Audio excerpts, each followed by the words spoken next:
Thank you, Ra. Okay, check, check. Y'all can hear me now, right? Okay.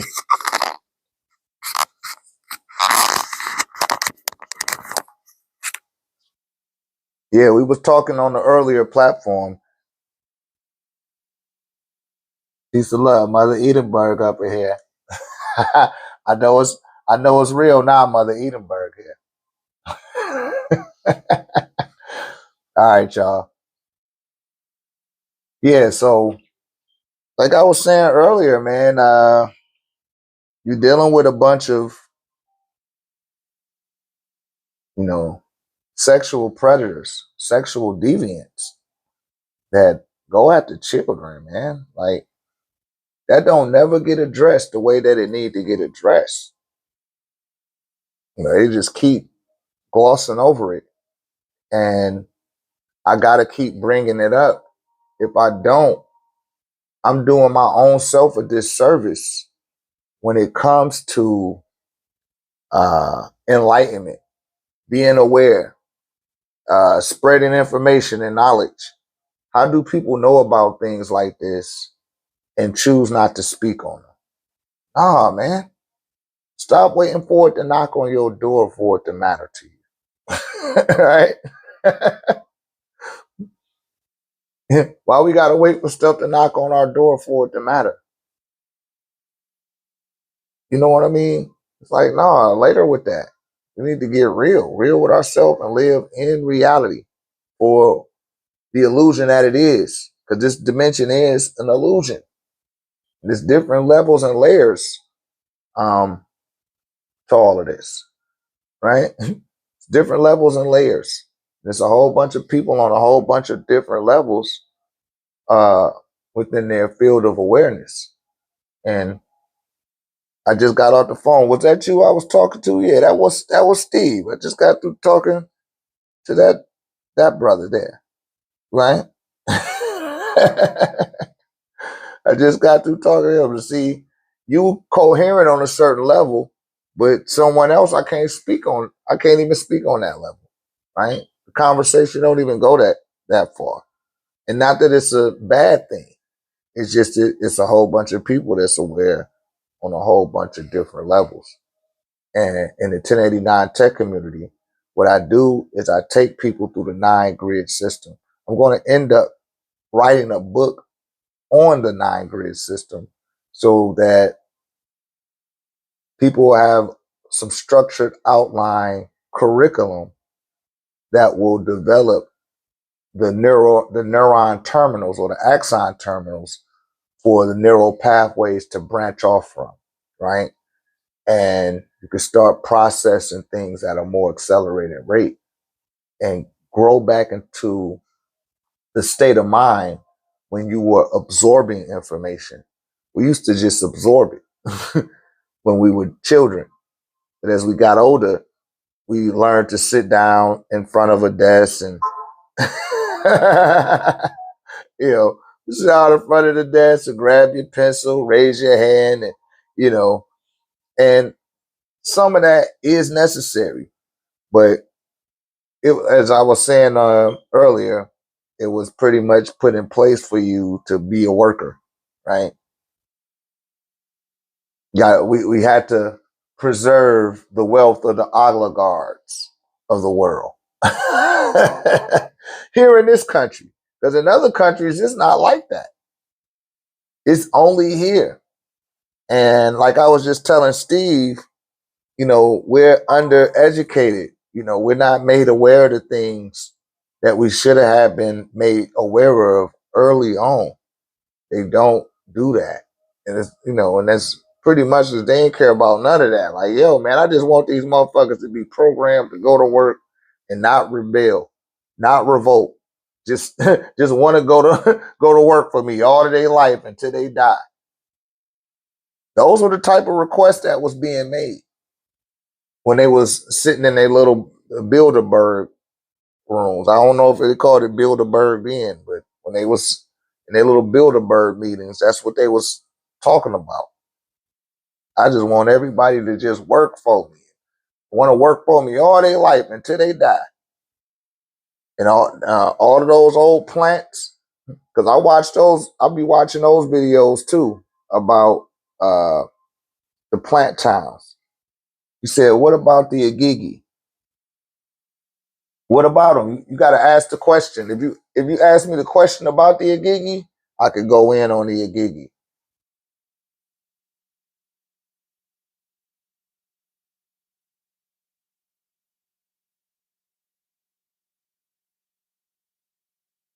You see,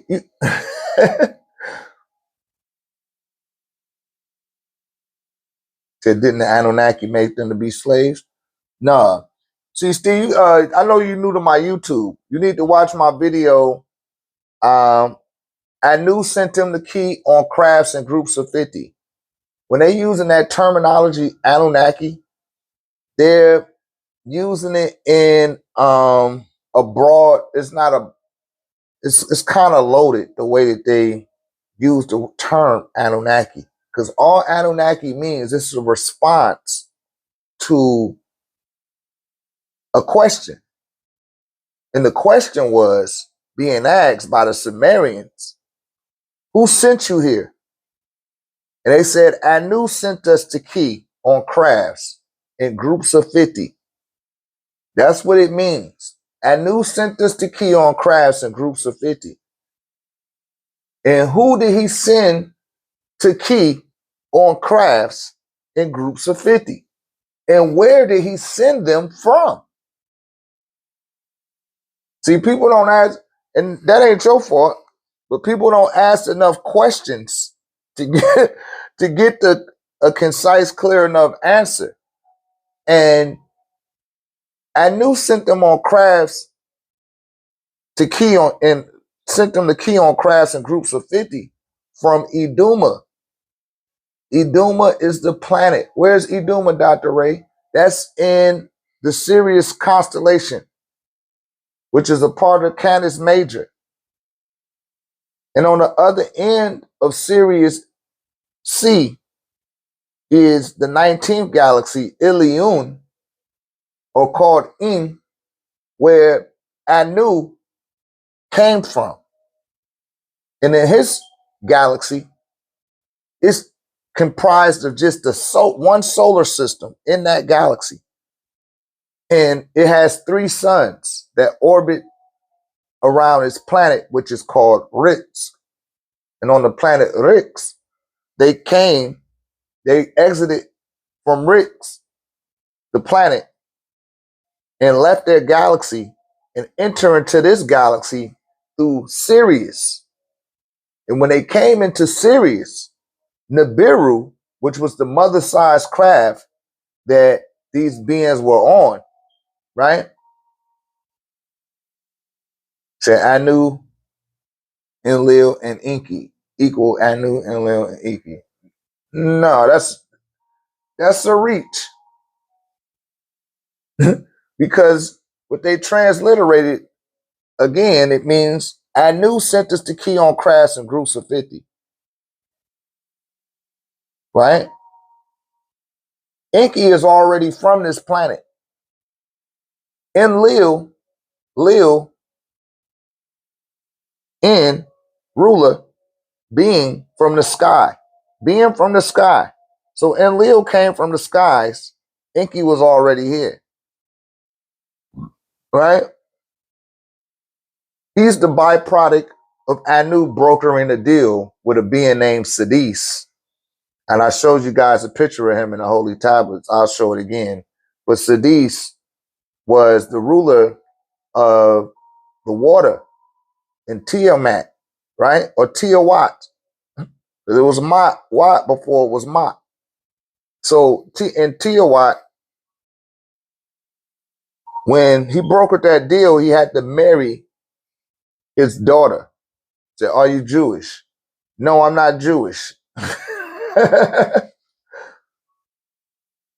He had to marry his daughter. And when he married the daughter, they had a son. That son's name was Enki. Now, when he came to earth, and in your Bible, which the Old Testament is pretty much the Sumerian cuneiform records of the Enuma Elish when you look into the Old Testament, right? But in the beginning, in Genesis chapter 1, verse 3, it says the Spirit of the Lord moved across the face of the deep, right? Why was it moving across the face of the deep? Because it wasn't no land. It was just all water.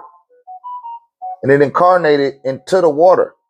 And once it once it jumped into the water, it went and it found sea creatures in that water, right? And it mixed in with them sea creatures. That's the way that they used to broker deals, is they would mix in together. And he mixed in with them in order to excavate the compost of the marine life, which you would call a coral reef, and the minerals that was up under it, which was gold, because someone shot a depleter bomb at their planet, right? And that's just going into Anu, right?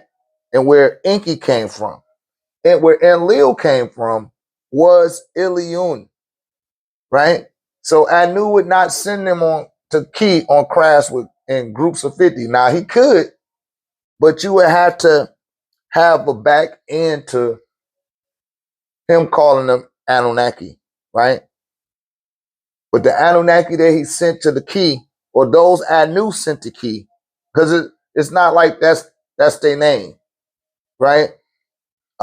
It's like Papa John's. If I call Papa John's, the dude who invented Papa John's not gonna answer the phone and be like, yo, what's good? It's gonna be somebody, my name Tanisha. Well, thank you for calling Papa John's. Might I help you? I'll be like, yeah, I want to talk to Papa John. She's like, I don't even know who the hell Papa John is, right? But it's the name of the place. Like, yeah, but guess what? I don't know that nigga, right? But you work for him. Yeah, I work for him. I just shit, So it was a whole bunch of beings that were being introduced to beings that lived on the planet at that time, which was a billion years later, right? And when they seen these beings, they asked, who sent you here? And they responded, Anu sent me here. They sent all of us here on crafts in groups of 50. Now, why would he send them to key to your planet on crafts in groups of 50? Something would have to happen in order for him to send that many crafts that came in groups of 50. Something had to happen. And I give this narrative a few times on look at my long videos, the YouTube. Watch those videos, you guys. I could put a lot of information there. But when Nibiru left its galaxy of Ilion, the first star that it encounters from its entry point into our galaxy is Sirius, right? And it came into close proximity of Sirius B. And the size of Nibiru, which is about the size of 3 Jupiters, it caught the sun in its gravitational field, and the sun started to orbit around Nibiru. While it was doing that, it was pulling all of the protons out of that sun, turning it into a white dwarf. Or excuse me, it was a red dwarf, but it started to turn into a white dwarf. It was about to go into an event horizon, right? It was reaching a critical phase. And they noticed that it was a planet orbiting around Sirius B. And the beings that was living on that planet that was orbiting Sirius B, it was 3 classified species of being. One of them was the Shaggy, who you guys call the Yeti or Bigfoot or Saskatchewan or the Wendigo. Those are the byproducts of the beings from Iduma. That's the name of the planet.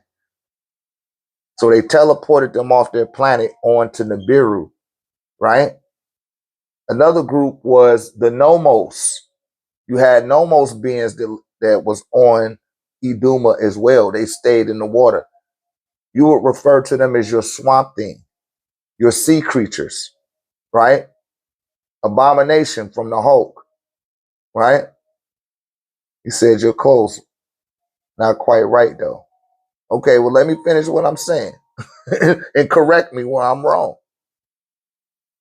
So they put them on the craft as well. Next, you had the Maccabeans.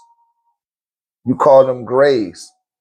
And they also were placed on the Biru because a cataclysmic event was due to occur on that planet because their sun was orbiting around the Biru like it was a little moon or something, right?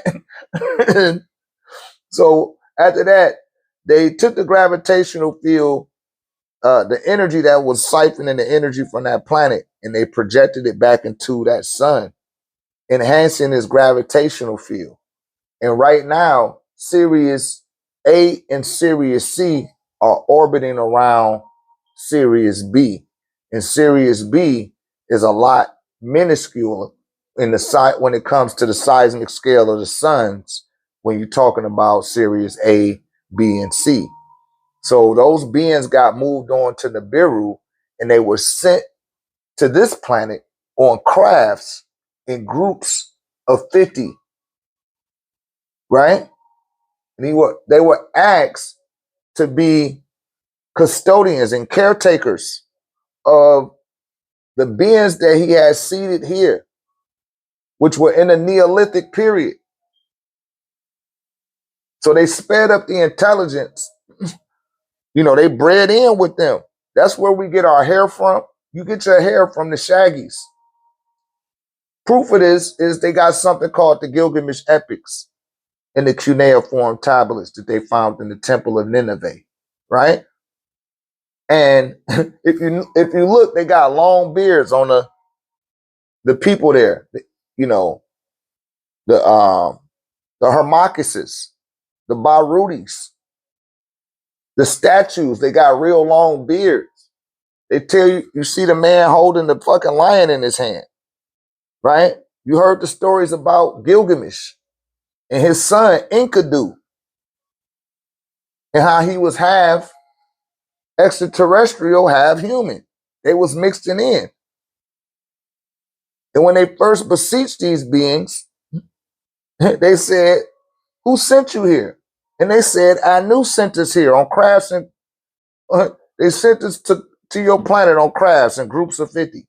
It's a bunch of us. We done lost our planet. Now the Nomos, they had to go take refuge in the marshlands. You hear me? And some of the Nomos, they was kind of pissed off that their planet got destroyed. And they didn't want to work with you. Right? They didn't want to work with you. They said, fuck them humans. You done destroyed our planet. You done destroyed our sun. And now we got to come here and mix in with these people. That was Amma, which is the spell of Amma, which is the spell of spiritual ignorance. And Yurugu. Yurugu helped encourage Amma to make that spell. They came in. Now, the other Nomos was okay with it, but everybody wasn't okay with it. They made them split them up. And so they plotted against you. And they weren't the first ones to plot against you. Now, they moved into the marshlands in Mali. That's why you hear about the Dogon. The Dogon can back everything I'm telling y'all right now.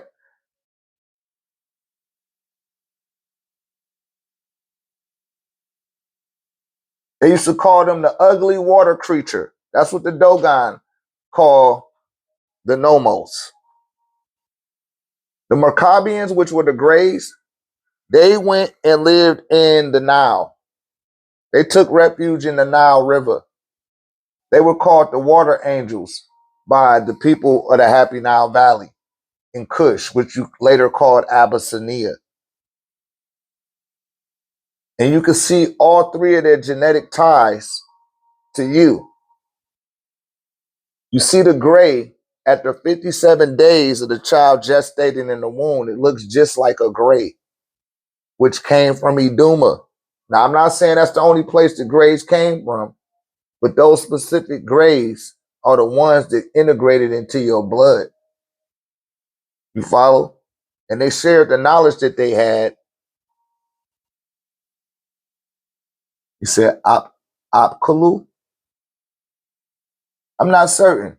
I'm not familiar with that name, Apkalu, in the Nomo. I know the Nomos, right? But they mixed in with those beings. They mixed in with the hominid form. Because I told y'all, originally, the original pygmies, the Ta'ites, the Twaites, they was no higher than 4 feet. He said, Apkalo, fish. Yeah, Mesopotamia. Mesopotamia, maybe that's the name that they use, but the Nomos didn't come into that area. They went into the marshlands of Africa.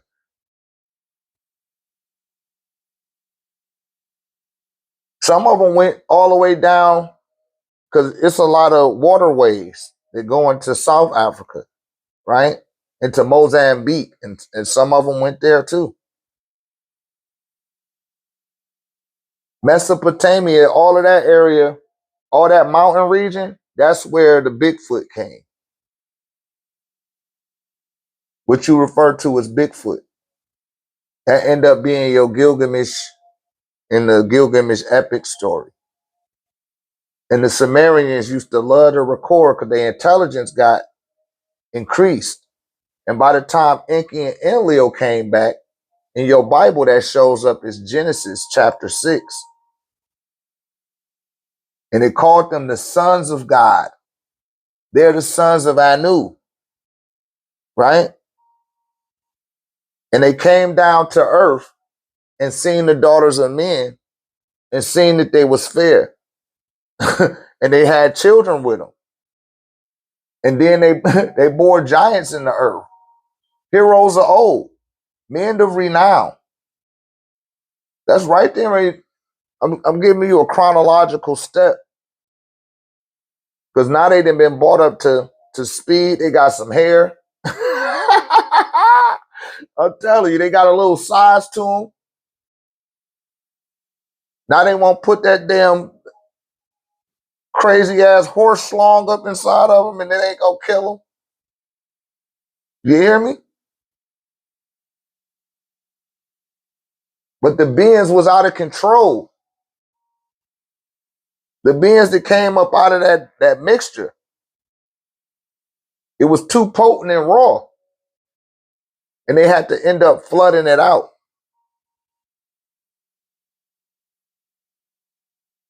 Enlil just wanted everybody to be obedient to him. And Enki was teaching some of the beings debauchery. They both were teaching on debauchery. They're on a higher evolutionary scale because of the genetic mixing that they had. Now, when you're talking about the Igigi means those that stayed above Ki or Gi. Anytime that you use a G sound, the g, you're going back to a time when this planet was called Gi.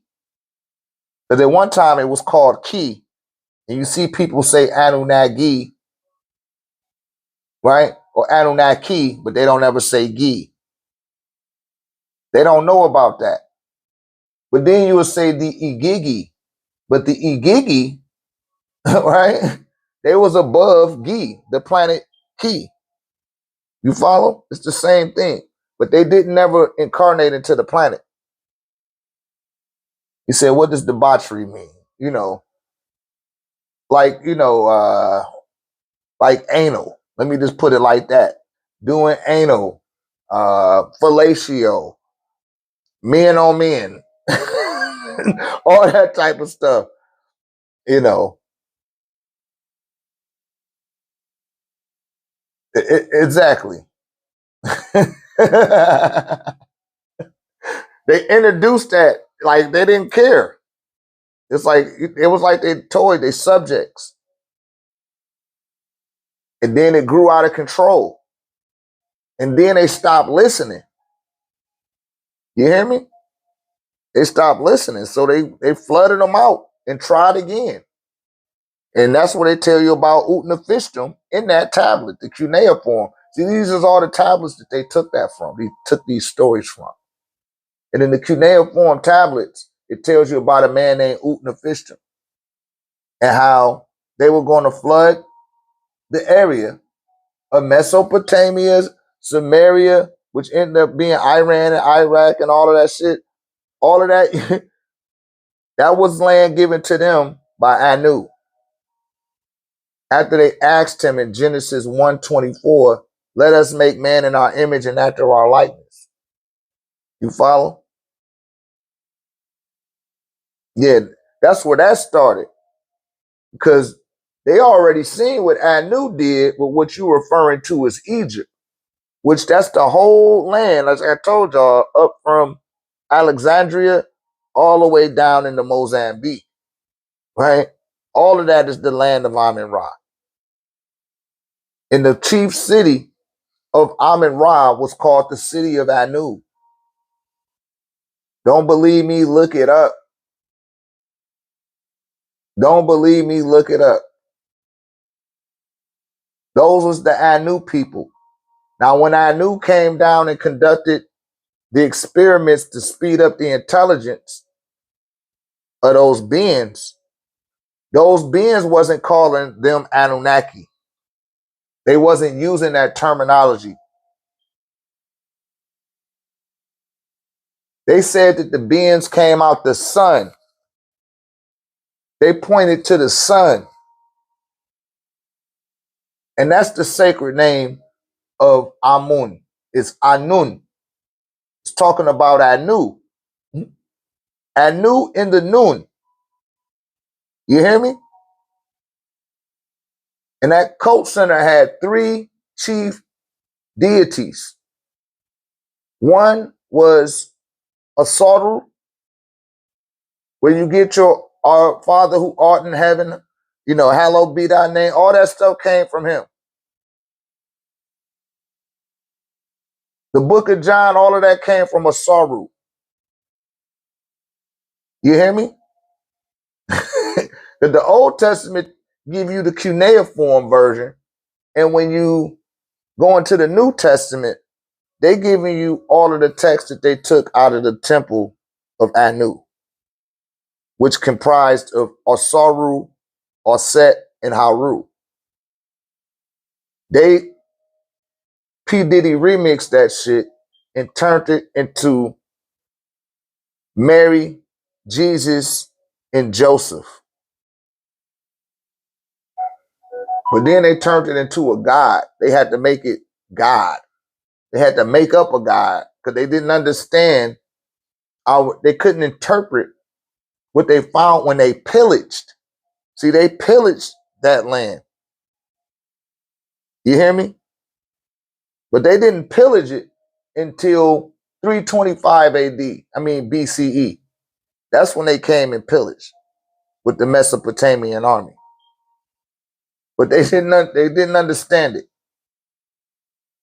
Now, the beings before them, the Hyksos, that were granted access due to the immigration laws being lifted from Khufu, right? Khufu lifted the immigration laws, and when he lifted those immigration laws,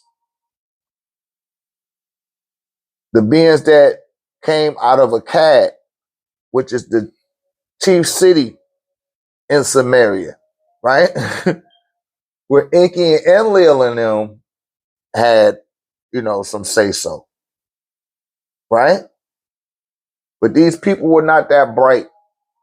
They couldn't keep up the hierarchy, or they can't keep up their status within the hierarchy of that rulership structure. And they ended up being gypsies. That's where they get the word Egyptos from. That means burnt-faced gypsy. These is gypsies that came and squatted along the Nile River because they couldn't go below the Sahara Desert. They couldn't go below that. The shit had burnt their ass to a crisp. They was already burnt enough from where they was at. You hear me? But they started walking around like they owned the place. And they was telling people between 1650, listen, in 1650 BCE and 1540 BCE that they was running shit, right?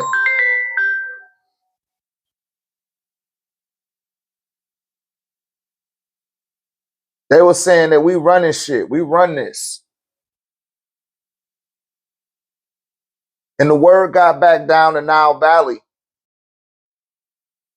to the Afirti, which you say in Greek, Pharaoh, Ahmose the First. And he came up there and kicked the Hyksos up out of there. And they didn't return for a whole nother 1,228 years. That's when Alexander the Great came.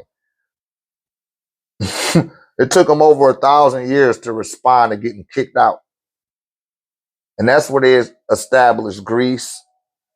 And they used so-called black people to do that as well, you know, to establish those places. They wasn't that bright, man. They did not favor education. They did not favor studying the stars. They didn't.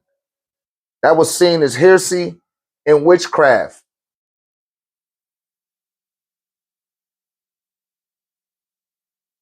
But they didn't know that the reason why we studied the stars because we used to travel the stars. They don't want you to know that because they don't got that type of connection. And they keeping people all confused with the Anunnaki talk because they don't have a sharp enough transliteration from the cuneiform wedge text back into English. And the best version that was made available came through Dr. Melchizedek El, and he put it in El Gadush Lohat, the holy tablets, right? And that's how I could get that story so efficient and open it up, because now you can see the pieces of the puzzle a little bit better, can't you? I know you can. I know it's starting to make some sense for you. But when you start talking about the Agigi, what the Agigi were sent to do was to monitor the evolution.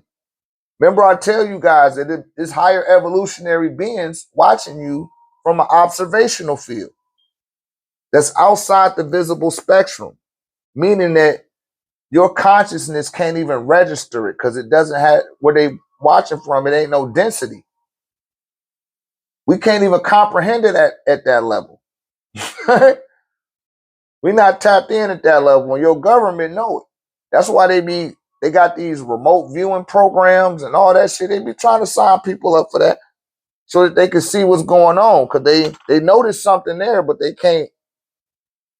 They're not built, you know, to respond to that, and it ain't even like you worthy to respond in the first place.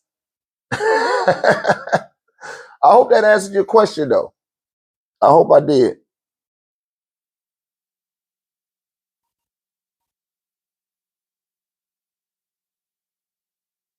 Yeah. But yeah, that's what that is on that Anunnaki or the Agigi, you know. Now, were there other beings that came here?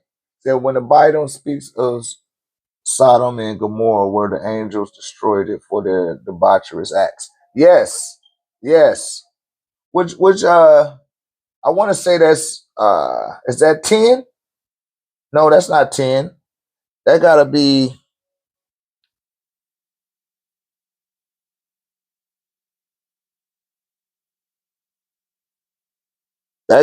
Genesis 5, chapter 5.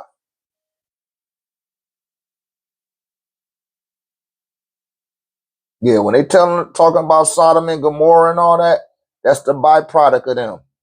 They both established 7 cities, Enki and Enlil, right? They both had 7 cities that they established. And they was given a chance to make man in their image and after their likeness. Right? And they asked permission to do that. And it told you that right there in Genesis 1:24. And your average pastor or preacher will tell you that Adam was the first son of God. But before Adam was even made, it's telling you about the sons of God before Adam was even made.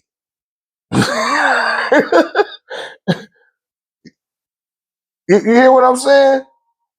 That's it right there in the Bible. And I'm not saying that to try to prove them wrong. I'm just saying what's right there if you read it.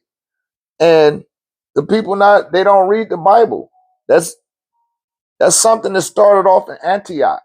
That's how they developed the Nicene Creed, which ended up becoming a council, which ended up becoming the Roman Vatican Church, right? And the indoctrination of Christianity. See new comments. I can't see them. I don't know why my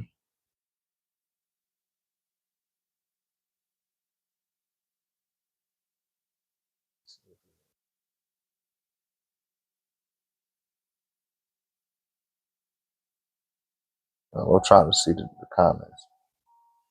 But didn't Noah's wife sleep with their son, Canaan? No, you got to read that, man. You got to read it. What happened was after Noah, in Genesis chapter 6, when Noah after the flood had subsided and he came off the ship, what Noah did was he built an altar first. First thing he did was built an altar. After he built an altar, then he planted some grape seeds. He ended up making some wine. And when he made some wine, he ended up getting drunk one night. And I guess his children was drinking too. And they came from Sodom and Gomorrah as well. And his son seen him naked and wanted to sleep with him. In fact, he probably did. They tried to censor it out, but I'm sure he came in there with a hard on for his daddy, right? His other sons seen that, and he ended up being cursed. But he didn't curse Ham. Ham is the man that got cursed for doing that, right? That's what happened. And he put a curse on him. And since he was the third son of Noah, his third son ended up being cursed. And with the Roman Vatican and all of its subsidiaries, the denominations that branched off from that, they'll attempt to say that they're talking about black people because of the word Ham. Ham does mean black, right? And even the word Ham came from Cam or Kim, Kemet, right? And the curse wasn't on him. That's where they get the terminology Ham son disease. You hear me? Ham's son's disease. Who is Ham's son?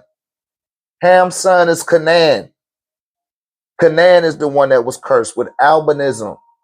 And he had to go live up in Mount Haran in the Caucasus Mountains because of his deficiency of melanin. His melanin site weren't collecting at all. He was melanin deficient. So that's where he went. Same thing with his children. His children that he later started to have. Right? Because he had 11 of them. And they sent one of his sisters with him to go up in the cave so that they could have children. But that's where a lot of your Mesopotamians and Phoenicians, your Turks, and then you got the albino Hindu as well. The Hindu has an albino seed as well. And that was gathered up by a being by the name of Yaqub. Now, what gets tricky here is the timelines. Because when they carbon dated the cuneiform tablets of the Enuma Elish and the Gilgamesh epics, the tablets of Etana and the Atrahasis, when they took those and carbon dated them, they was over 26,000 years old. The Bible, according to them, is about 2,000 years old. Right? It's a conflict of interest there. It's a conflict of interest. They even took the water erosion off the Sphinx, off the Baruti. And the water erosion was over 26,000 years. Just the water erosion.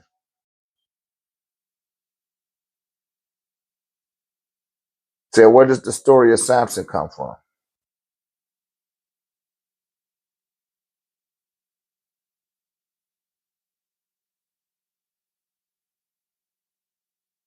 It's in Genesis 19. Okay. And he said, where does Samson story?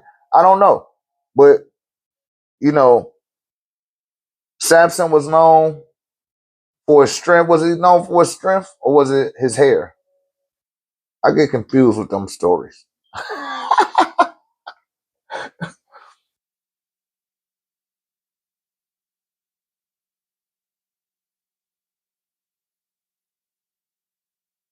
Yeah, it was his hair. And who did I tell y'all they got their hair from? They got their hair from the Shaggies.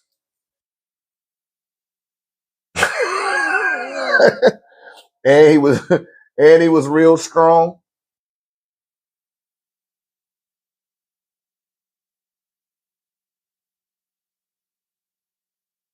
See what the doc did.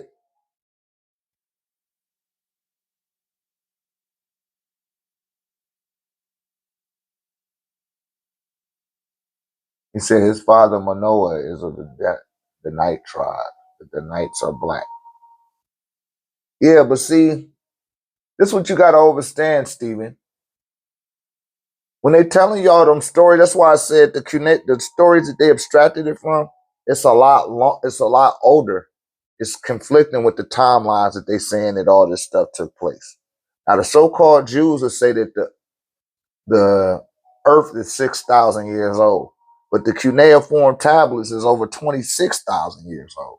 So how's the earth 6,000 years old, right?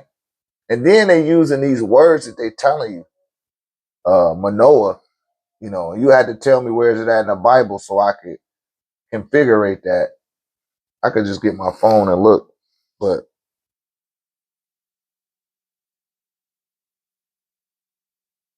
they attempt to get themselves some form of validation. And as I aforementioned several times before, there's only one being in the Bible that they can actually prove ever existed. All the rest of that stuff is all hearsay, right? Because you have no verifiable proof that they actually existed.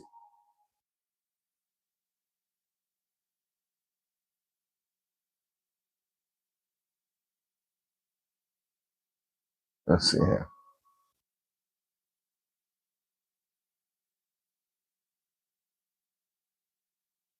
Yeah, that's in the book of Judges.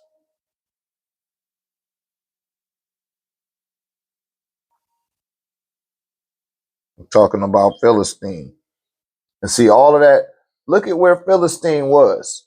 I want y'all to start doing that. Like when you look at in the Bible and stuff, look and see where the location of these places was. And you will see how it configurates with a lot of the stories. Like I said, the Old Testament is pretty much the cuneiform tablets, right? All of those stories that were told in cuneiform, they attempted to transliterate them into what they're referring to as Hebrew.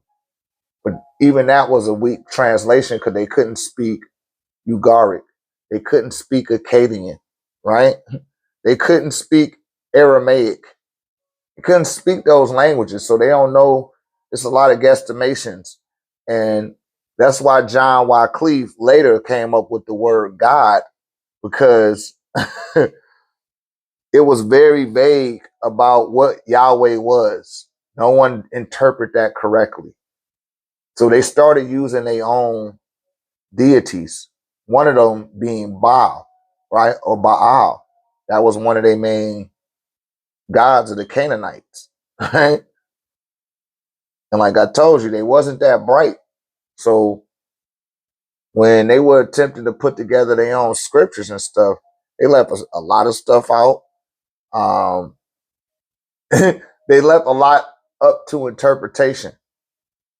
And when they're telling these stories, they're attempting to tell it in a way where they could tie their own existence into relevancy. That's an excellent question. When I first started, I started with Genesis. I read all the way up through Exodus, and I just kept going. Right? I just kept going, except when I went to church, and they say turn your book to here or to there, and I just kept reading the New Testament at first. First, I read the New Testament because they was all into Christ, and then I started to read the Old Testament, and then I just read it all together, and it was quite easy. It wasn't hard for me to read that shit. You know, I started doing that when I was about 13, and I went through the whole Bible. One time I got locked up. I went through the whole Bible. I was locked up for about a month, and I went through the whole Bible, man. I sat there and read the whole thing. You know what I mean? But it's just up to you and what you looking to get up out of it. So when you sit there and read it, when I give you these Bible verses and these Bible references, and I ask Mother Edinburgh, like, hey, what verse is that? Like, always take down Bible verses, right?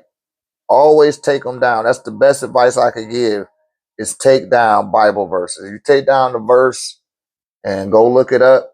When I say it, like when I tell you all about Ezekiel 16, when I tell you about Genesis 4, not Genesis 4, Genesis 124, Genesis 2, chapter 10, the book of Matthews, it's like all over the place, but I got a code to the Bible, and we'll probably go over that on Sunday in the 1089 Tech community. If you remind me on Sunday, I'll show you how to unlock the Bible code so that you could go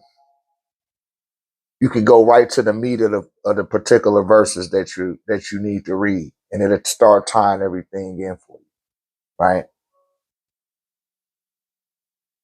Because I don't know why some people,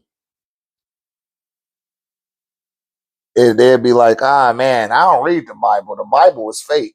And yeah, we know that. But guess what? You still using the word of God. they still be using they still be using this lexicon to express themselves. And it's like, if you're gonna do that, you at least gotta read the Bible, man. Said, where does Zoroastrianism? Yeah, you know who Zoster was? Zoster was the high priest uh, that cured the Canaanites, right? When Abraham came, that's who he went to go see. But the New Testament is based on the land of Amen-Ra. That's why they say amen. That's why God said the name of my Lord is amen. That's why when you go to the book of Matthew, chapter 2, and God came to Joseph in a dream and said, take my son to Egypt and sojourn there until Herod is dead, right? That's who he was learning from, is Zoser. But they're not going to tell you that. And I'm not saying that actually happened or it didn't happen. What I'm saying is, based on what they're showing you, because that's where he was educated, he stayed there until he was 12 years old. And when he came out, he was checking the rabbis, the Kohanes, and the other priests and letting their ass know that they shit was off. And he was hitting them with Egyptian doctrine.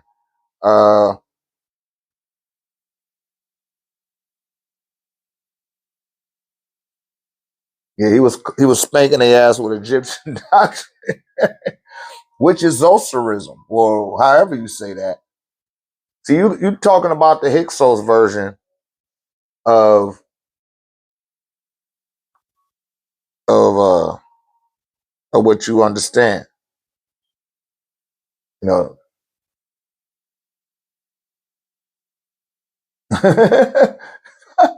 Mother Eater Bear said, you know they spells.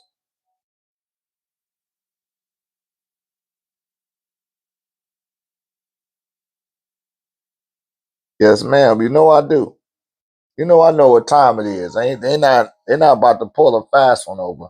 They think they is, but I was groomed kind of good by my Supreme Grand Master teacher.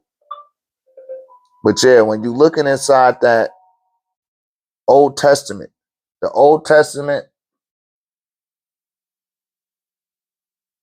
just, yeah, when they talking about Sirius, they talking about Sirius A, B, and C. On the other side of Sirius is Ilion. You hear me? And if you look at the symbol that they use for Zosarism, or however you say that, because they talking about Zoser, right? He's one of the 20 and 4 elders. That's a whole nother story.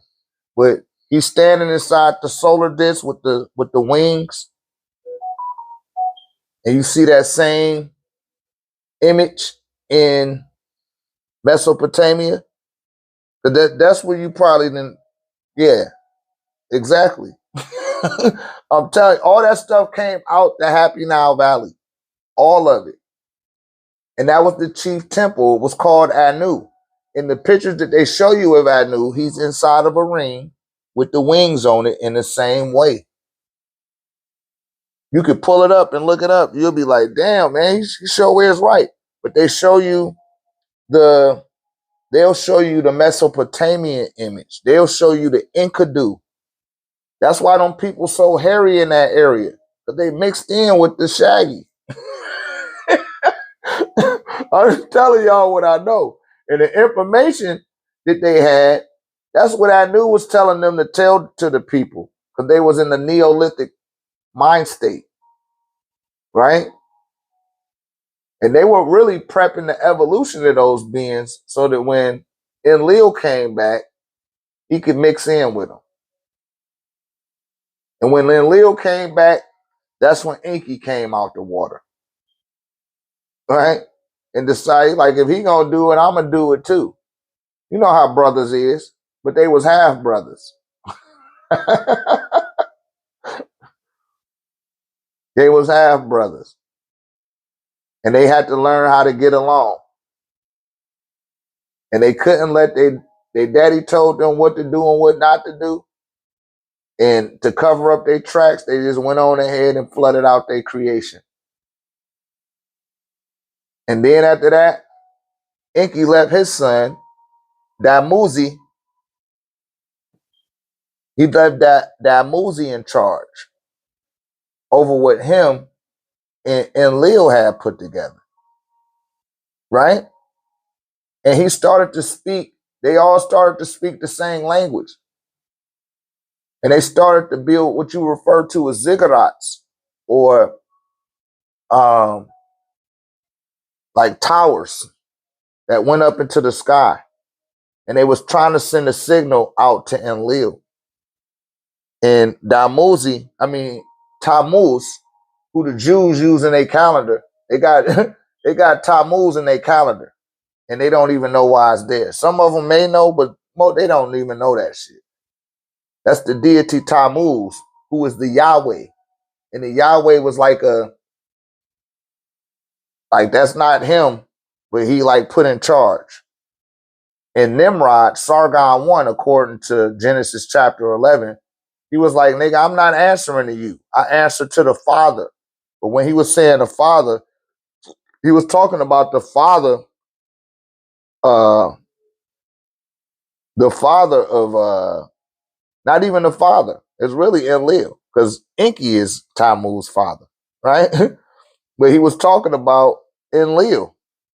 Like, nigga, I want to talk directly to him. I don't need to talk to you. I know you ain't the big dog. You the nephew, nigga. And he said, I'm going to show your ass. And he babbled their tongues. So when people start talking about religion, always bring them to Genesis 11, because how was anything irrelevant after Genesis 11 if everybody's tongue got babbled? If he babbled everybody's tongue,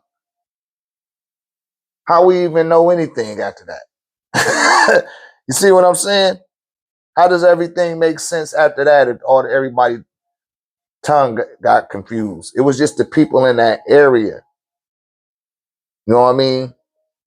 It was the people in the area. And as I said earlier with the word Anunnaki, they don't ask enough questions. They just went on ahead and ran on off with Anunnaki. I watched that shit go wild back in the 90s. I watched that shit go wild back in the 90s. Niggas was waiting on Anu and thought the Bureau was going to come out the sky and all that shit. Quitting their jobs and like, yo, we ain't got to do nothing. The crowd's coming. It's like, yo, man, y'all done got religious. That was in the 90s I witnessed that. Here we are in 2026, and people talk about that stuff like it's new, right? But even when they found it in 2018, it was in 2015, and then 2012. I was like, yo, man, y'all still stuck there? I knew to tap into the afterlife, and I didn't even know. I just followed my intuition, and I was just like, I was already on it. I'd be that far ahead of the curve. Like, I just tapped into the Book of the Dead, started learning the incantations, right? Started learning about offerings and libations. Then all of a sudden, the Babalaos started coming to me, telling me I got a Batala over me before I even knew what any of that shit was, right? But that's where it's really at, is the Happy Nile Valley. And shouts out to my new Abia right back, right? He said he thought he thought they was coming during COVID. Yeah, you know, Anunnaki, like people don't ever add, you know, when you break down the translation of it, he said he was ready. When you break down the translation, those Anu sent the key on crafts in groups of 50. And it's like, damn, where did he send them from? Right? And why did they have to come in crafts in groups of 50? Like, don't nobody never ask them questions. But the answer was revealed in the holy tablets. It was in there. Right?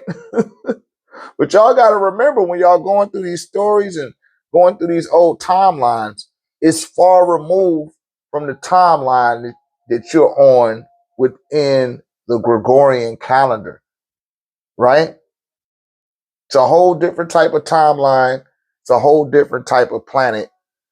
And it's, and nothing is like it was then.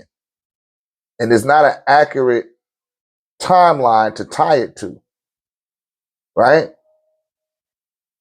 It's not accurate. But it did occur. A lot of this stuff did occur because it's written in stone.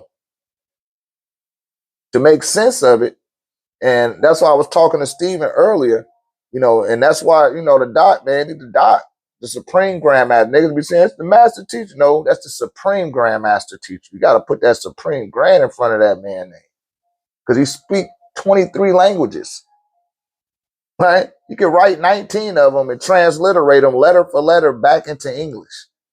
I ain't seen nobody else do that, right? And get you to understand the languages around along the way and the concepts of how that shit breaks down. That takes a certain intelligence to do that, man. So if you were a part of Ramesses Lodge number 9, if you belonged to Mir number 19 and you was down there in Wahani and you was fortunate enough to even just sit at the feet of the doc, right? To be in the proximity and you was studying, then you was being advanced and prepared to get out here and teach the world. That's like how I'm doing right now. You know what I'm saying? You should be doing that stuff. But he gave us a more than clear, concise breakdown about this stuff before it was even trending. Right? People wasn't into that. That's why he made that image of Anu, which I don't know if y'all seen the image of Anu before, but that's where it came out of. It's the holy tablets, right? See, I'm one of them the YPN brothers that I ain't listening to that bullshit about the holy tablets is old. That information is obsolete now. Shit, no, it ain't. He spent 30 years burning that book. Right? See that? That's the picture of Anu. Yes, yes, ma'am. He sure did. He taught us all, man. He had so many. He put it out there, and he was the receiver. He received this book. He didn't write it. He said he received it.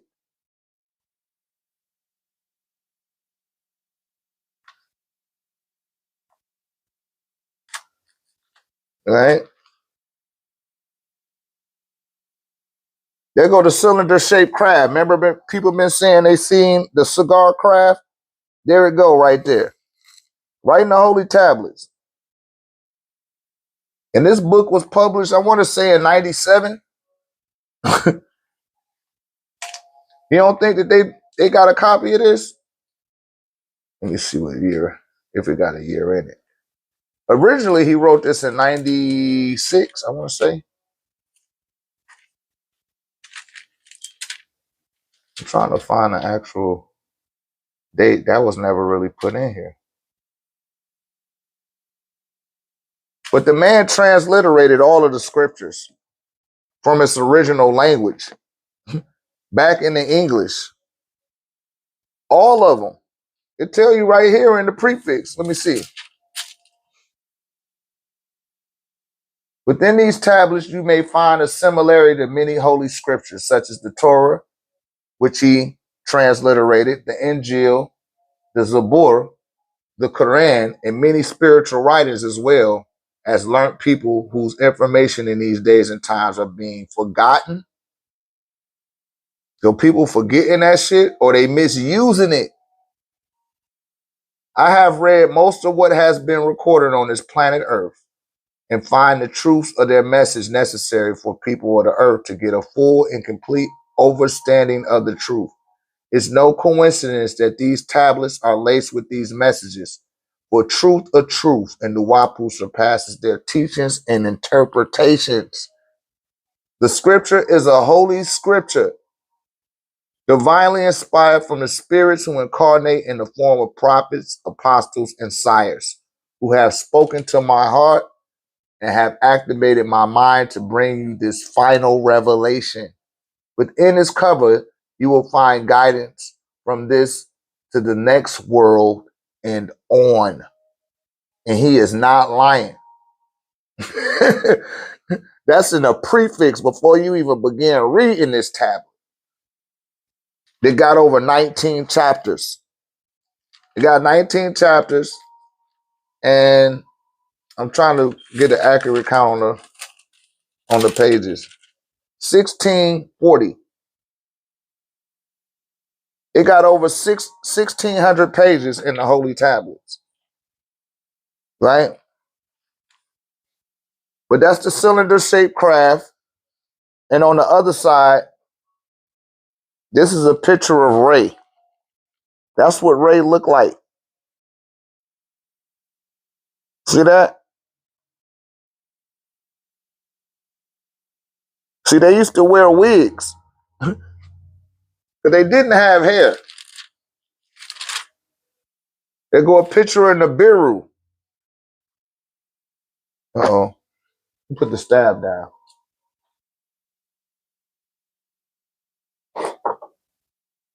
That's a picture in the Biru. I done had this tablet about 28 years because he redid it.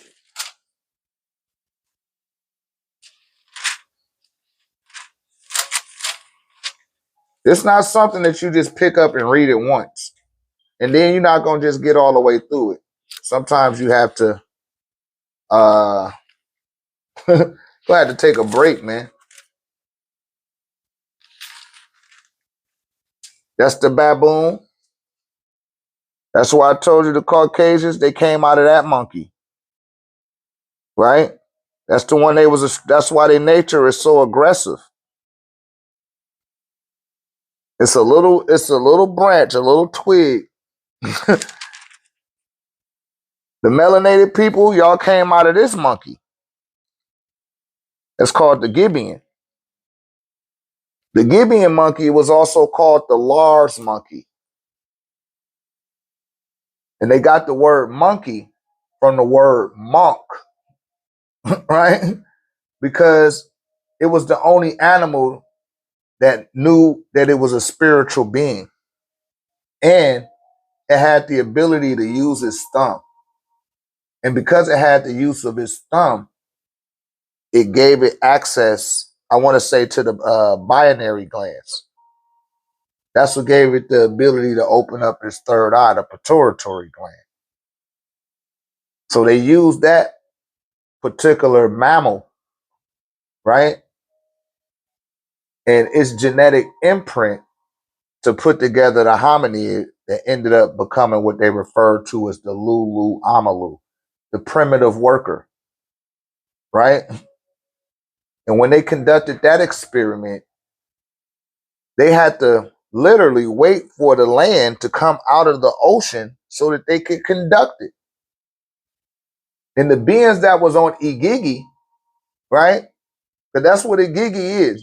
That's who the Igigi are. The Igigi were in laboratories. One of them was called Shempty. And Shempty would commute between the planet Key, which you call an Earth. It would traverse from between here and Mars, where they had a laboratory on Mars as well, right? And the laboratory that they had on Mars is where they were conducting the experiment to make a Homo erectus being, right? And these are some of the pictures, right? That's the face on Mars. And he show you how the face on Mars look like the picture of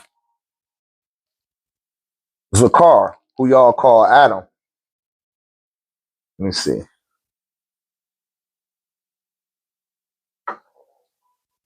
See that? See the picture of Zakar on the left? And look how he show you the picture on Mars. I gotta turn it back the other way. See that?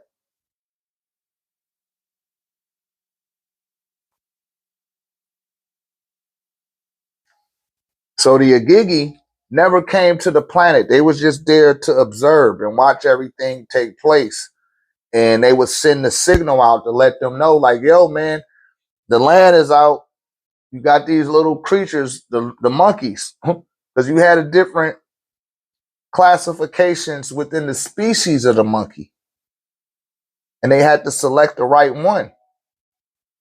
And the baboon, which is also a term for Tahuti. Tahuti is also, they use him as the baboon and the ibis bird, right? The ibis bird eat a fucking baboon. If it's slipping, it'll catch a little baby one and chew him up like a Chick-fil-A nugget. But to further my point, by the time the monkey had evolved, they knew that they needed to, in order for it to be able to write, you need your thumb. That's going to activate a certain part of your intellect. Just that, using that phalange right there, or that metacarpal. Then you got something that's called your ring finger, right? That also open up certain chambers in your brain as well. So the hands is very important. They very, very important. And these beings were aware of that, and they were doing and conducting all of their experiments above the planet. They show you this again on Avatar. Y'all got to watch them avatars. They be kind of showing you on Avatar. And they was up above the planet, and they was up there studying the people and shit. Yeah, that's what that's about. That's what was going on this planet. Because at first they tried to conduct the experiments themselves. They tried to build the waterways and mine the gold. Right back. They tried to do that under their own volition, but it was difficult for them because they're not used to being dense. They used to operating and moving around as a joil of energy, like an orb.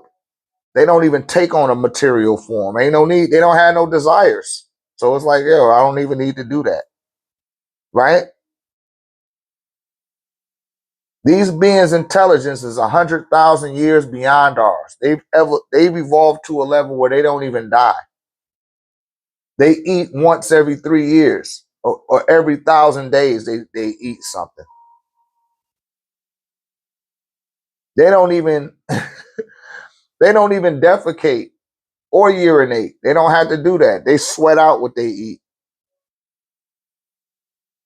They vibrate on a whole different density than what we do. So when they have to incarnate into this slow, dense form or field of reality, it was overwhelming for them. They said, man, we're intelligent enough. Let's just grow a being out the ground.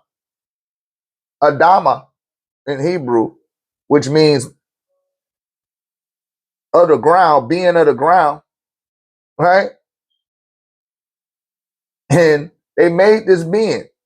Now you look at that in English, because that's the transliteration that they was able to interpret to what was told to them. You got to remember, during the time when the cuneiform tablets was being recorded, they were being introduced to their intellect. They had a whole bunch of questions, and their questions was being answered, and they was able to record that shit down. But that wasn't the first time that beings came from beyond the stars. It was just the first time that it had been recorded. Because in the land of Amun Ra, mum was the word. I was telling the being earlier, we didn't even use language. We used to be telepaths. And when we did speak, we didn't use vowels. Those were sacred. And if you had to take a vowel, right, that means that you couldn't be trusted because they had to hold you to your word. Like, damn, I got to hold you to your word. I know you can't be trusted. You can't even communicate telepathically. Then they already know that you up to no good. Because if you was telepathic, you would give a person access to your mind and they could see what the fuck going on. And that was the frequency that we were thriving on once we were given the gift of intellect. Because we wasn't even given that at first.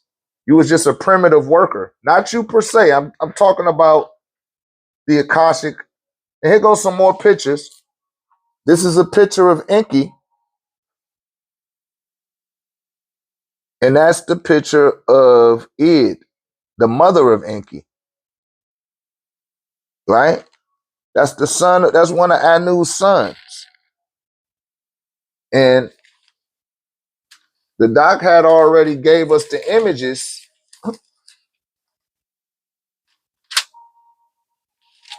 so that we didn't use theirs.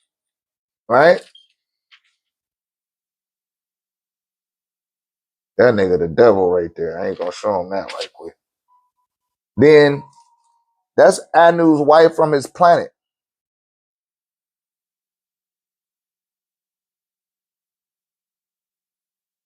He said, this man was my first kiss when I was 14.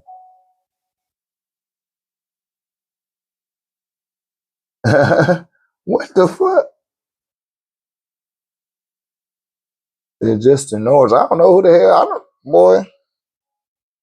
You know you lying. This is Anu's wife, Antum, from Ilium. And that's the son they produce. His name is Enlil. See that? That's Enlil. That's a depiction of Enlil.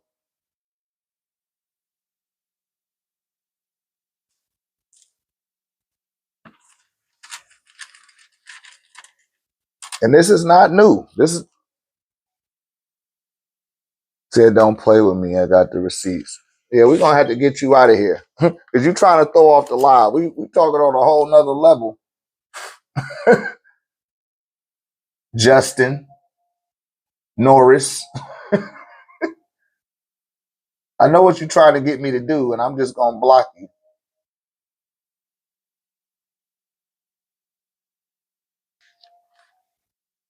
All right.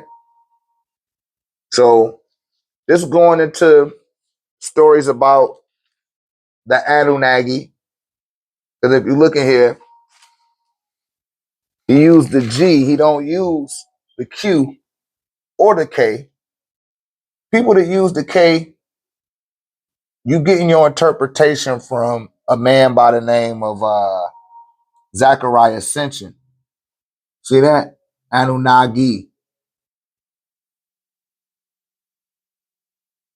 See the G in there? You don't see no K in there.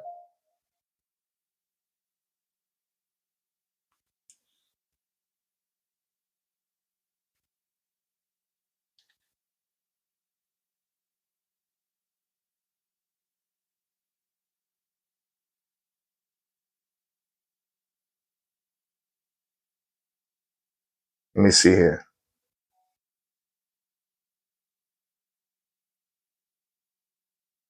I just read a little bit of this for you guys.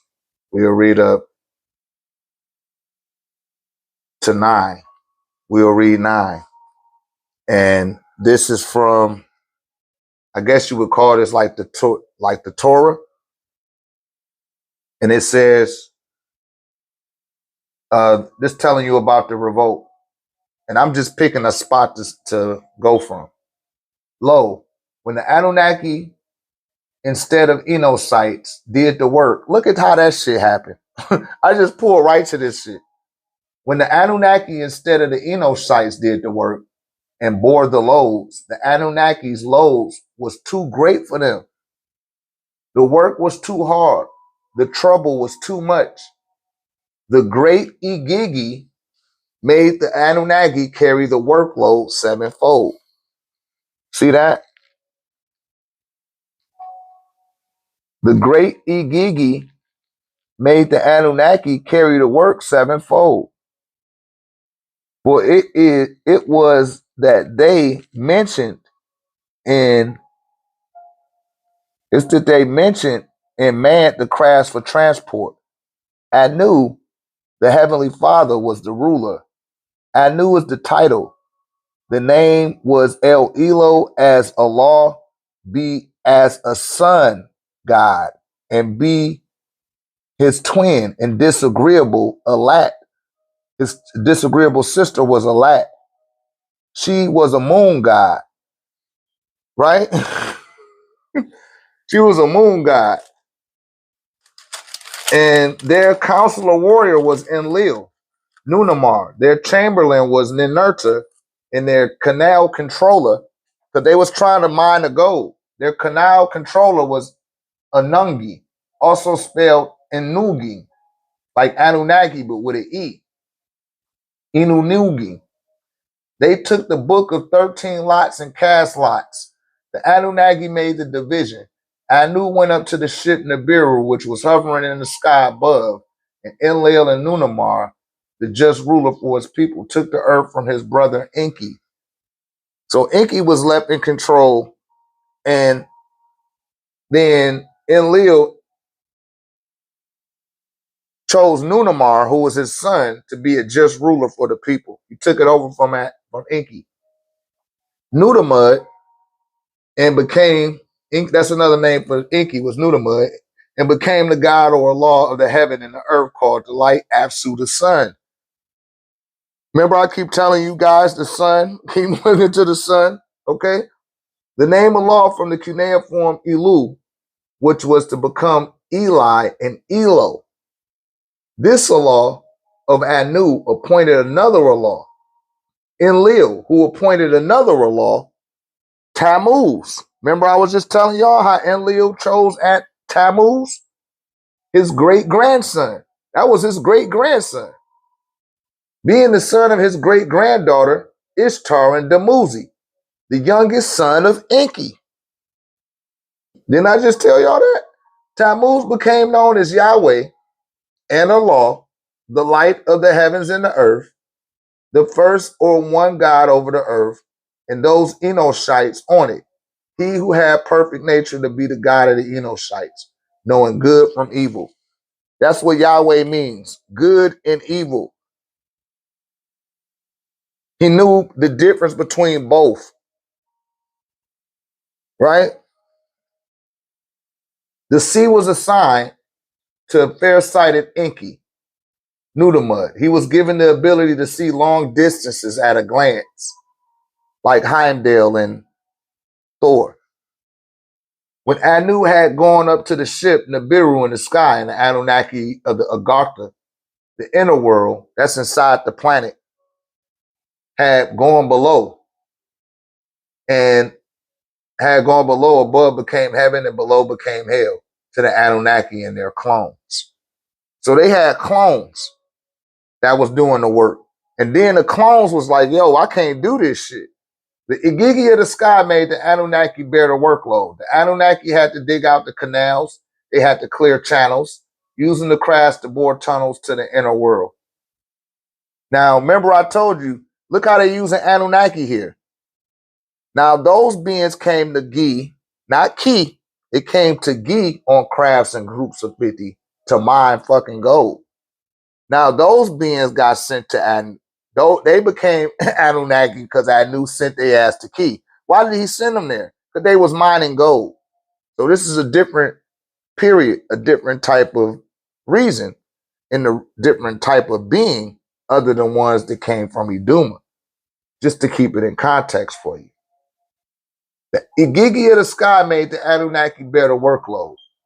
The Anunnaki had to dig out canals. They had to clear channels using the crafts to bore tunnels to the inner worlds.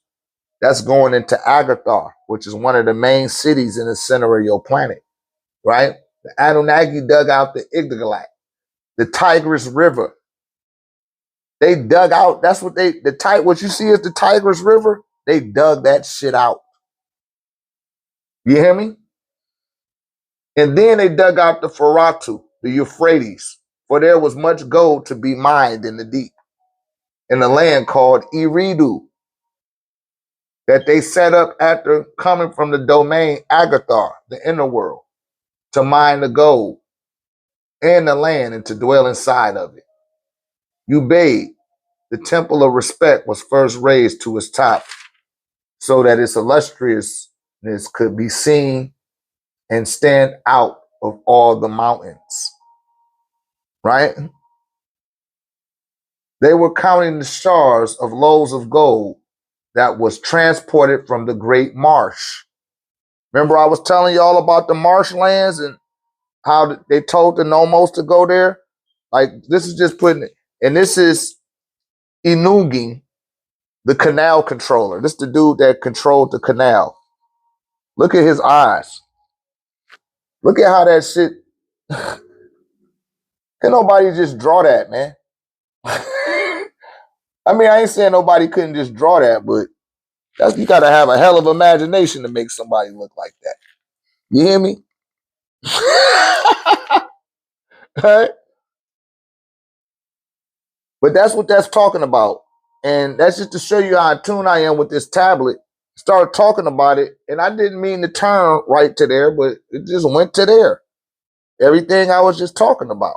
So those Anunnaki that was sent to Ki on crafts in groups of 50, right?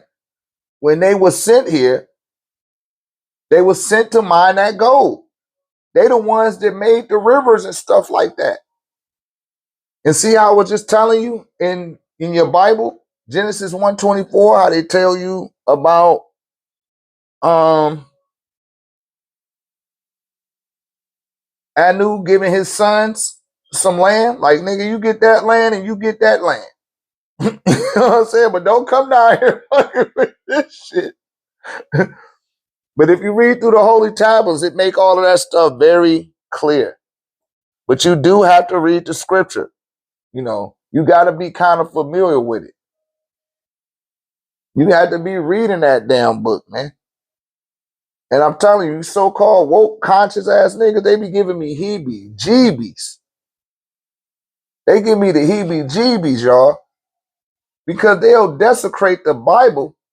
But I'll be like, yo, have you read the Bible? No, I don't need to read it. I was like, yo, man, how could you tell somebody they wrong about something and you ain't even read that? You at least got to read it, my guy. At least read it. Do some cross-referencing or something. First, I read the King James version of the Bible. Then I read the Gideon version of the Bible. Then I watched. Then I read the Apocrypha, the Catholic version, right? And I was looking for an Ethiopian Bible before I found out about the Holy Tablet. But did nobody tell me to do that? I did that because I wanted to. He said, watch the canyons. I don't know what you mean by that. You want to see about the canyons? You want me to go into the canyons?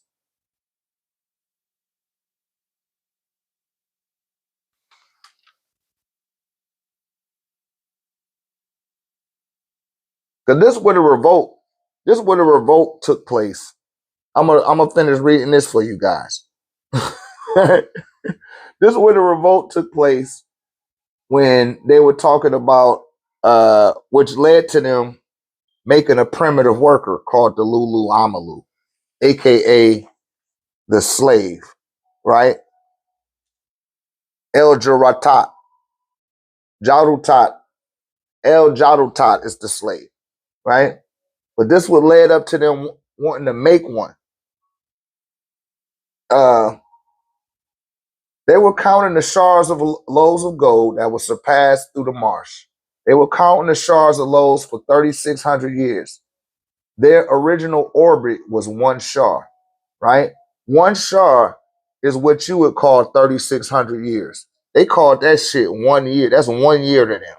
You hear me? So when they telling y'all these stories, it ain't like it took place in a year or what you consider to be a year. This over the process of time. And this is what I was telling y'all earlier when I was dialoguing on this, that we looking at it, we attempting to interpret things how we measure time, and you're not looking at it from a high evolutionary standpoint of the being that's coming into your solar system and coming down to your planet. They on a whole different type of timeline in you. So it's going to be some inconsistencies. That's why the Jews tell you that the Earth's 6,000 years old, but then they carbon dated the cuneiform tablets that where they found in Nineveh that talk about the Anunnaki, and it's 26,000 years old. And it's telling you a story about Noah, but it ain't say the name Noah. It's the same story. And instead of using a boat, they used a real spacecraft. And instead of collecting 2 of every animal, they collected 2 of the DNA of every animal. See, it sounds a lot more clearer, don't it? All right. So they groaned and blamed each other, grumbled over the masses of excavating soil. Let us confront NunpTah, our chamberlain, and get him to relieve us of our hard work. Come, let us carry Enlil Nunamar, the counselor of Anunnaki, the warrior, from his dwelling. Then Kalkal made his voice heard and spoke to the Anunnaki and the Anakites, his brothers. Come, let us carry Nunamir, the counselor of Anunnaki, the warrior, from his dwelling. Now cry battle. Let us mix fight with battle. The Anunnaki listened to his speech and set fire to their tubes. Put aside their spades for fire and their loaves for shamus. They flared up. When they reached the gate of the warrior Nunamir's dwelling, it was shadow hour, the middle watch. The house was surrounded. The Anunnaki had realized it was shadow hour. The middle watch, Ikor, the temple in which the house of Nunamir known as Ki, as Enlil was surrounded, and he had not realized it. Yet Cow was attentive and had it closed. He held the lock and watched the gate. Cow roused Nusku. They listened to the noise of the Anunnaki. Then Nusku roused his master and summoned him to get out of bed. My Sultan, master, your house is surrounded. A rebel is running around your door. Nunamir had weapons brought to his dwelling. Nunamir made his voice heard and spoke to the chief Nusku, who bore the title Gebrael, saying, Nusku, bar your door, take up your weapons, and stand in front of me. Nusku barred his door, took up his weapons, and stood in front of Nunamir.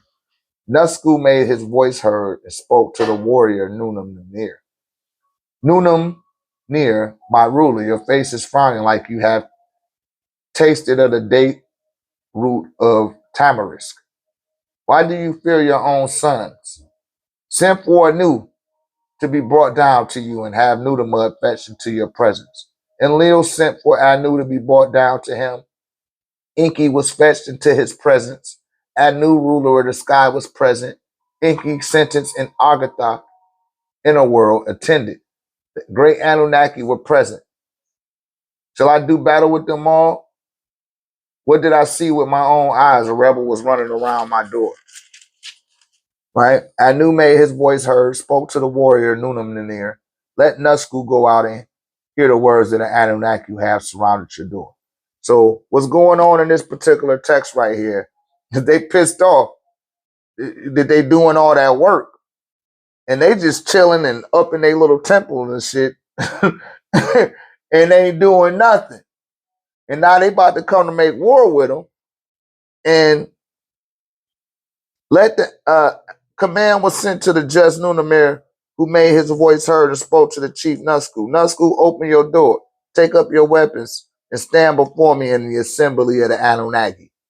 So he was challenging his ass, like, nigga, I'm about to whoop your ass. We sick of doing this work. Right? Your ass is left in charge, then I'm coming for your ass. You feel me?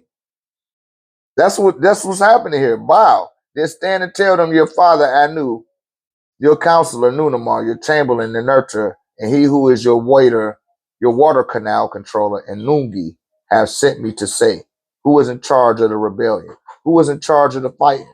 Who declared war? Who ran to the door of Nunamir?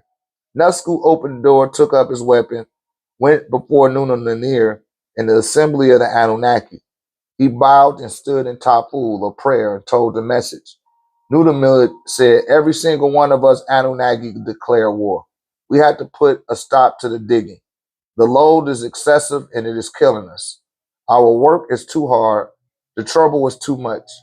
So every single one of the Anunnaki have agreed to complain to Nunamir. Nusku took his weapon, went and returned to Nunamir. Listened to that speech, his tears flowed. Nutamud spoke guardly. He addressed the warrior Enlil, the noble one. Take a decree with you to the sky. Show your strength while the Anunnaki are sitting before you. Call up one Anunnaki and let them cast him for destruction. El Elo, as I knew, made his voice heard and spoke to the Anunnaki, his brothers. What are we complaining of? This is for the youth. I will take my leave and return to Nibiru. Right? So they didn't call Anu ass all the way down from Nibiru to come hear these niggas argue about it. Like, nigga, this, yeah, y'all better take care of this shit. Right?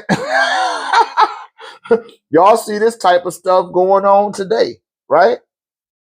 Especially on construction sites. But that's neither here nor there. Let's finish. When his crab had departed, the Elohim began to reassert their personal feelings concerning the workers. It was said that the work was indeed too hard. Their trouble was too much. Every day the earth resounded. All those on earth called out. The warning signal was loud enough, and we kept hearing the noise of the cries. While the Anunnaki are sitting before you, and while Bela Ili, also known as Ninhursag, Nimna, and Ninti, the womb deity, is present. she gave the Adamite the gift of procreation. Call up one and cast him for destruction. Enki made his voice heard and spoke to the Allahum, his brothers, in the absence of Anu. Why are we blaming them? Their work was too hard. Their trouble was too much. But let Ili, Ninti, the mistress of the sky, is present. Let her create a mortal Adamite so that they may bear the yoke, the work of the Nutamud. Let Enosites hear the load of the Anunnaki. But let Ili, Ninti, the mistress of the sky, let us create offsprings of the Adamites, and let the Enosites bear the load of the Anunnaki. Ninti made her voice, and this is Ninti. Don't nobody never want to talk about Mother Ninti. Mother Ninti is the reason why you're able to procreate under your own volition and exhibit intellect. She is the one that sped up the intelligence of the hominid, right?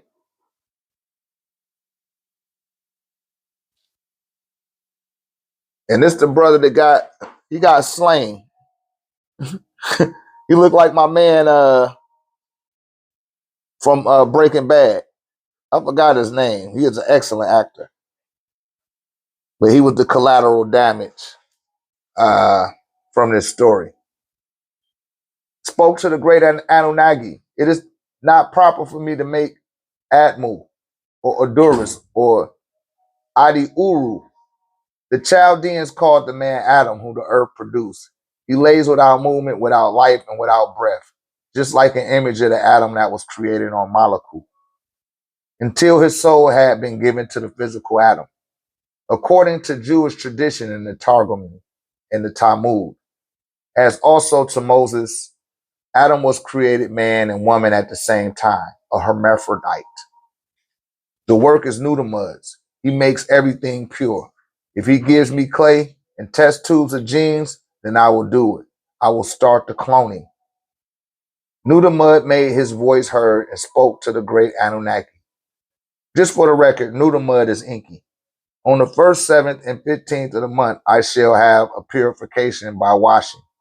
Then one Anunnaki named Gishtu should be slaughtered for a willing sacrifice, right? Who was willing to give his life for the life of other men, that they may be saved. And let the egg of the ape woman, a Homo erectus, be mixed with the Anunnaki. Let them be purified by immersion to become a single person. Ninti shall mix the tilt, that which is with life and clay, with his shiru, to bind that which binds flesh, and this blood, and to obtain the tima, that which makes a person what he is and different from anyone else, the personality, from the blood.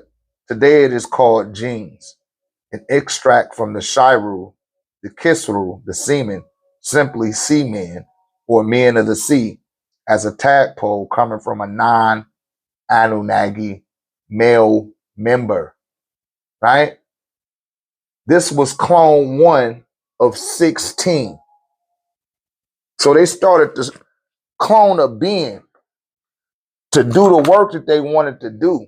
So they had to go through the process of making a being that would have what it was, because Enki, it's Enki and Enlil that play, not Enki and Enlil, but Enki and Ninti. They had play right here, attempting to get the genetics right from all of the resources they had, so that they could have a primitive worker that would do the work and do the task and wouldn't complain about it. You hear me? So one of the Anunnaki, the brother I just showed you, that looked like my man from Breaking Bad, Fringe from Breaking Bad. He was a sacrifice. And it wasn't a sacrifice in the sense that he was like killed. So then they try and fail 7. No, they tried and failed 16 times. They did it 16 times before they got it right.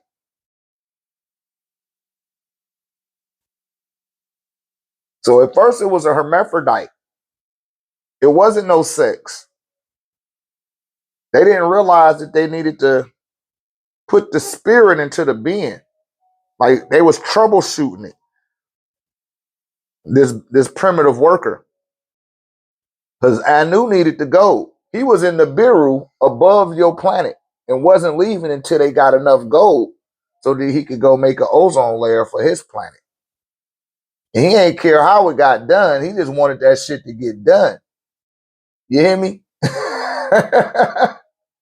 And he bought the planet-sized craft in the Biru so that they could get the gold and he could return back to his planet. He could jump back to the timeline before the plutonium bomb was exploded, which that was let off by Enzu. That's a whole nother story. Like the Holy Tablets is an epic. And if you ever seen a movie called The Never Ending Story, if you haven't, you need to check that out. But in The Never Ending Story, the boy started reading the story and then he became a part of the story. As you start to read through the Holy Tablets, you enter into the actual story itself. You know what I mean? Once you tap into it, you be right there. And that's how so many New Abia could give so much intricate detail in their own unique way. Because all of us are uniquely different. But the point I'm making here is that our intelligence had to be sped up. And this was the actual point when they had said enough is enough. We can't do no more of this work. We got to fucking make a being. Let the being do the damn work. And we need to just chill out. We're not built to be humans.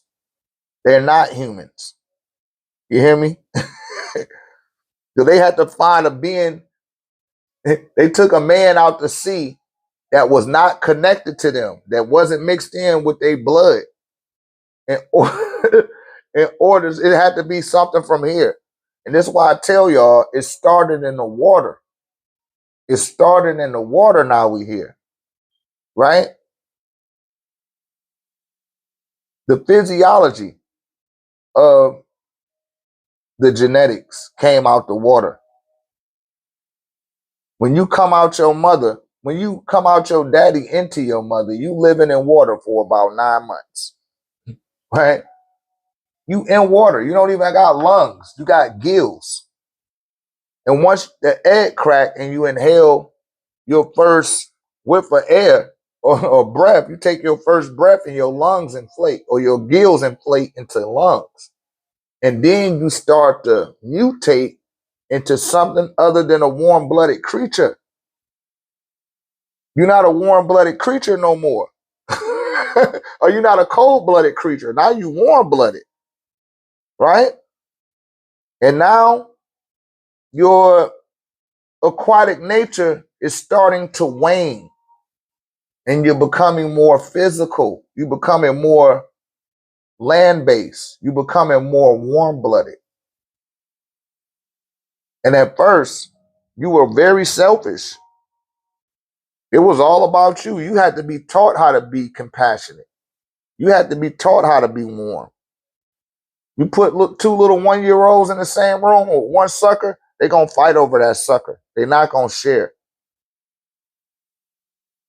They had to be taught how to grow. Right? They're going to have to be taught how to be a mammal. Because you got them conflicting genetics at play.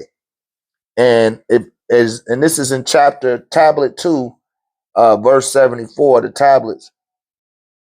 This is giving you the intricacy. This is why I be telling y'all all the time about how your genetics, it just don't, you don't know what a human is. It's so many different animals and fish and different type of, simple and complex cells that it took for you to become this. And then this not even you. You are inside of this, making it animate. So people overcompensate for what they understand by starting to reach and saying that they're just this body. You think that you this body. You think that you this mind. And it's not.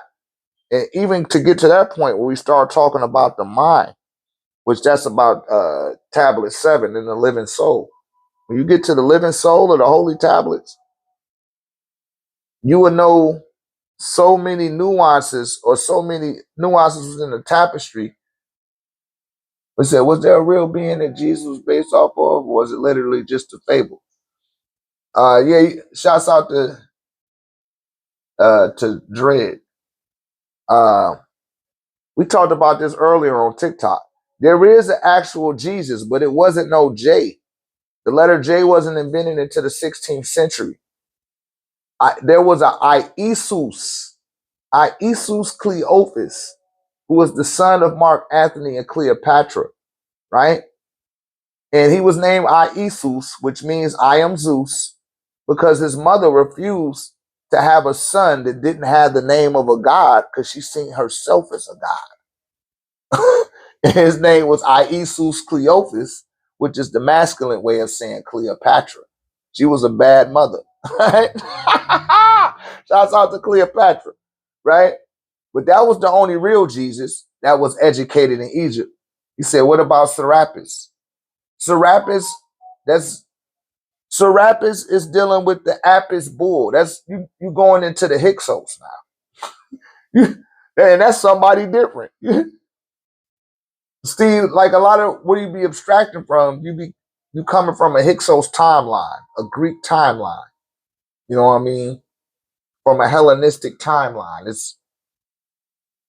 That's a little bit off. That's what integrates into fable that Dreg is talking about. Because it is a fable. They had to, he said that's young Pharaoh. Yeah, see, and then look at young Pharaoh. No, I don't care. But young Pharaoh, Pharaoh itself is a Greek word. So when young Pharaoh be telling y'all all the shit that he be telling y'all, he's not even looking at the fact that his name is a Greek name. So he only got a Greek understanding about what he's talking about. It's just, and I said that before. Niggas like, oh, you hating. I was like, nah, you just a little dumb. Most of these dudes don't be as bright as they think they are. And where the young and where young Pharaoh messed up, he said, Nisu Biti. I don't know what that is. But where he messed up at is he was using Nawapu, right? So what is the real name for Pharaoh? The real name is Afirti. Yeah, I'm gonna put it right here in the chat for you. Afirti.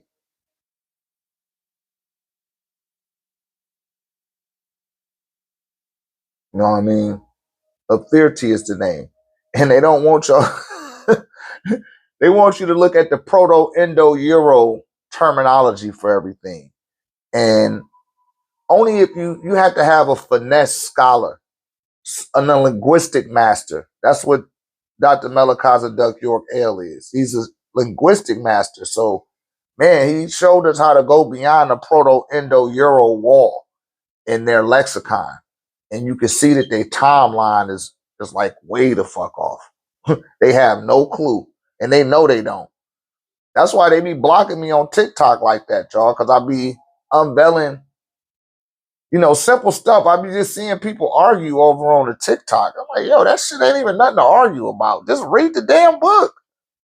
I mean, we got technology today. You can put the pieces of the puzzle together real easy. You got the Strong's Dictionary, or the Strong, the Strong Concordance. Man, you could just, please. These people don't be really wanting to know no knowledge. And I ain't talking about the people that be searching for knowledge. I'm talking about the people that be teaching. They be too lazy. And they know that they should be off. And instead of just starting all the way over, or putting themselves in alignment with a teacher, because I told you, you got to have a teacher, man. And you can't even be a teacher until you're a student first. These niggas be wanting to be a teacher before they're a student. And it's like, damn, man, you got to be a student first. Why are you a teacher? And they just be missing it, man.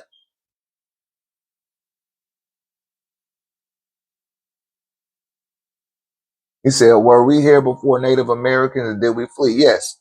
Yes, of course he was. You got to get my book on my website on 1089techvision.com, The Paruti Paradigm. You know what I mean? Those are the Siberians that you're talking about. They're not Native Americans. But they became Native Americans once they had a second generation or a third generation being born here. But yeah, we've been coming over here. You know, the beings left from Uganda and Tanzania and walked right across the Bering Strait. That was the Olmecs. And the Olmecs, they bought a tree, right? The tree was called Chau Chau, a cockatoo tree, right? That's called the rubber. That's called the weeping wood tree. It was weeping, or it was oozing out rubber, right? And the rubber that it was oozing out, they planted that tree in Brazil, right? In Brazil, in Colombia, all the way up into Tres Zapos or Tres Zapes, in the tent where they established their first ritual centers in El Manati, right there in Mexico. And the Aztec, who are the children and a byproduct of, listen, the Hoshang dynasty coming over and mixing in with the Olmecs and then establishing, giving their own land. Those was your Aztecs. And they called themselves the children of the Olmecs, and they the ones that called the Olmecs the rubber plant people. And I'm writing about that right now in one of my books.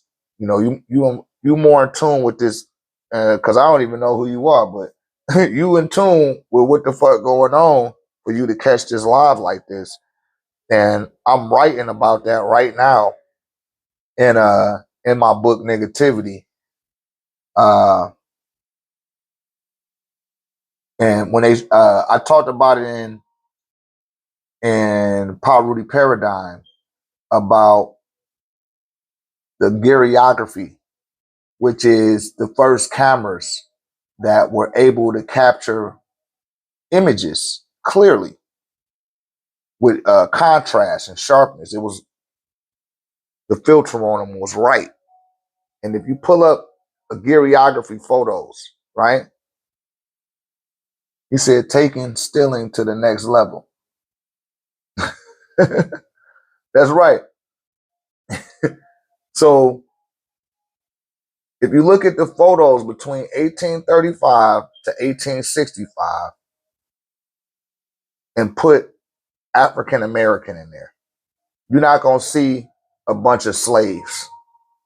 You're not going to see no slaves, right? There's no slaves there. You're going to see dignified, what they would refer to as Negroes. People with clean clothes on, riding on horses. You know what I mean? Looking like they got their act together, like they got their shit straight. That's what you're going to see. You're not going to see that Hollywood Indian that they show you in cinema. That shit didn't come until they actually started making movies. And then he who controls the images, he controls the way that you think and the way that you, and that's what he did. But if you look at them pictures that was taken with the gyriography camera that was made by Gary, I forgot what his first name was. I ain't got that in front of me. Let me pull it up.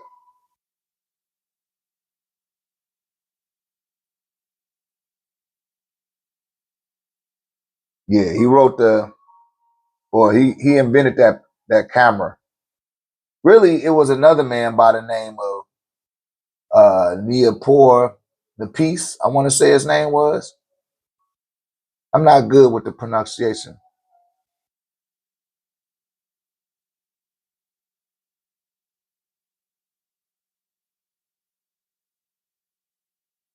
He says, son, we live in a world that has walls, and those walls have been guarded by me, by men. with, because who's going to do it? You, Lieutenant Weinberg. I have a great responsibility.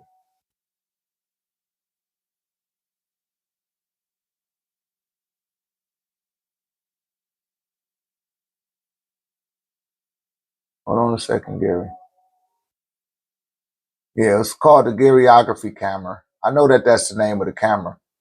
But if you look at people from that, during that time, any Indian that they show you, he gonna be dark skinned. He gonna have a big nose too, right? And they gonna have big lips. It's not gonna be that Siberian looking dancing with wolves ass Indian that they be showing y'all. And that's not an Indian. Because it was a group of Indians that came over here that mixed in with the Olmecs as well, right? And many of these depictions, or the first depictions, were pictures like this. Here's a picture of NunpTah Kazima, who was the Aztec warrior chief. Look what, and this was drawn by a cartographer. I hope I'm saying that word right. Let me see if I can switch my camera around so you can see this. Okay, there it is. That's NunpTah Kazima, right? The Aztec Indian war chief. Look in the background. This picture was drawn by John Ogilvy in 1671. And if you look behind him, you can see a city up there. The pale man did not build that city. Look at what his skin looked like. And it's giving you the NunpTah Kazima, Rex Uta. I can't say all of that shit. I don't talk that bullshit. But John Ogilvy, London, 1671. Description, striking example of this famous portrait of Montezuma, the last king of the Aztecs. Montezuma is shown in full war dress with a picture of part of modern Mexico City behind him. They was calling that modern Mexico City. The portrait is from John Ogilvy, Complete History of America, one of the most influential works of the 17th century. So when he took these pictures, when he drew these pictures, and this from one of my books, that's where these pictures be coming from, y'all. Right? Look at that. Look how they showing them with the hunkies. Right?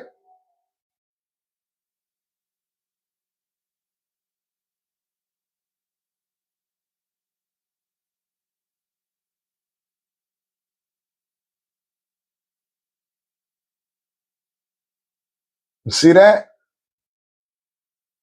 Those are not slaves, man. They're not slaving. Look at them crowns on their head, them feather crowns. Later, as time went along and they made up their little Hollywood Indian, and they started taking from our war bonnets, or that's where it's like a form of war bonnet that you see them in that headdress. Right? But they wasn't at war. Wasn't a war during that time. We was at peace. Smoking the peace pipe, selling the tobacco, old tobacco road. You hear me? They wanted to take over the tobacco trade from us, but they had to make it seem like we wasn't from here. I'm telling you, that's why a lot of you young niggas be liking them backwoods and stuff, and smoking cigarettes. We smoke cigarettes, weed, blunts, or just gotta smoke. That's where that come from. That's where that come from. That's in your genetics already. We was traders. We were trading tobacco. But we didn't care about the rest of the world. This was our getaway. But slowly but surely, being started coming over. And the Siberians, who is your Hollywood Indians today, some of them they mixed in with the Hindus too. They the Hindus as well. They're the ones that came in and attempted to mix in with the They tried to mix in with the Khalifa tribe. They wouldn't receive them. They came out of Alaska. These are your Eskimos, the Siberians. They came down, right? Because that's the Hoshane dynasty and the Hindu mix, the Siberian mix. They tried to come down. The Khalifa tribe wouldn't accept them. The Hopis wouldn't accept them. But we accepted the Hoshane dynasty, but we ain't accept them Hindus that had came and followed them. He said sometimes it's hard to tell Mexicans, Siberians, and Hindus apart. See that? It do. It do. And that's why they didn't want them mixing in. They went all the way down through the outer regions of California, along what they call Baja, Mexico, or Baja, California, and Baja, Mexico. They crept around there, and that became your Mayan civilization, or the so-called Mayans. Mayan means what? Illusions, right? An illusion. And they started making blood sacrifices. And when the Hopis found out that they was there, they got kicked out. They didn't just mysteriously disappear. They got kicked up out of there because they was perverting all of the stuff that they was doing. Said, I'm in Miami. All right. Like I said, the Mayans.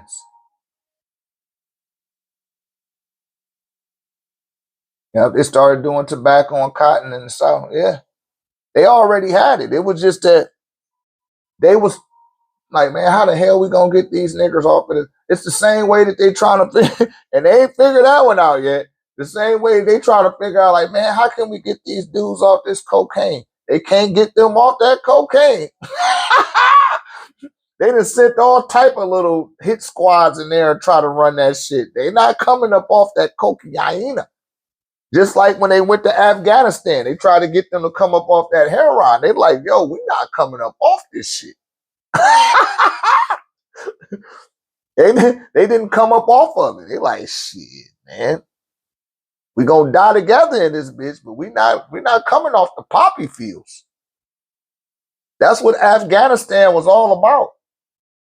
They just wanted a reason to go over there and try to jack that shit, but they like, nigga, we're not coming off this shit. That's how a lot of us was. That's what the Gullah Wars was about. Y'all heard about the Gullahs? There's some of the Gullahs right here.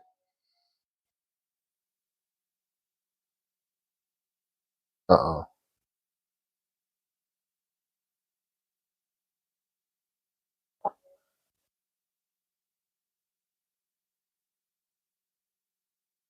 Them the Gullahs, when they was coming over here, trying to fuck with our people. They've been warned.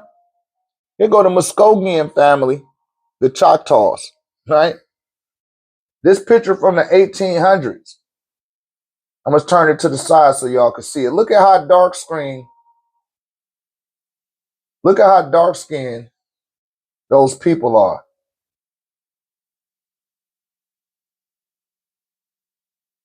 You see that? That look like my granddaddy. This one right here. But that ain't my granddaddy. This picture older than him. And the ancestors be with him. But man, they don't want you to see pictures from that time. Because if you start seeing pictures from this time, they're going to be hard pressed to say, they can't say that they were slaves. Did them look like slaves? They look well bathed and well clean too. Look like they got some sense to their ass. So where's these little Indians they show you and shit? Where did that come from? That's right. That's exactly what they start the war to steal.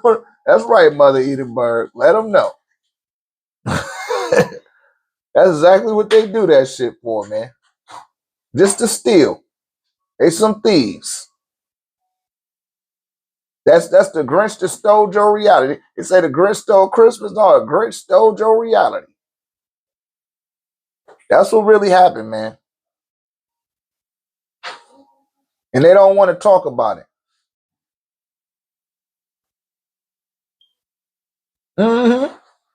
You right.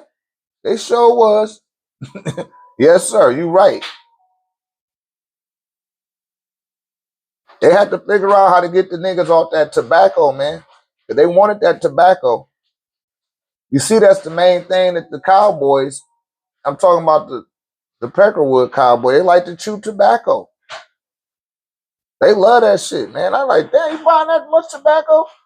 I worked with some Caucasians before. They like, yeah, man, shit, I be on that tobacco. Like, damn, you spending that much on that shit? They gotta have it. They're like, but they got that from us, man. They was late on the what's the name? Exactly. Well said, Stephen. They build a legal system around you and say that you are breaking the rules. That's exactly what they do. Dirty motherfucker. Squatters. They squatting ass back home. On foreign land telling somebody they breaking laws. No, you breaking laws. Get your ass out of here. Yeah, but that's enough for now, you guys. I'm gonna get off of here. I done drained my battery down again. It ain't all the way down, but I think I've been on here long enough. We get on off. Come join us. Tomorrow we'll be back on the TikTok, but we're probably going to the community room. We do a community live early. Remember, we got 4 more days. 4 more days into the new moon. So y'all prepare for your new moon. Get your intentions together, and I'll see you guys on the next live. All right, peace and love. Time to end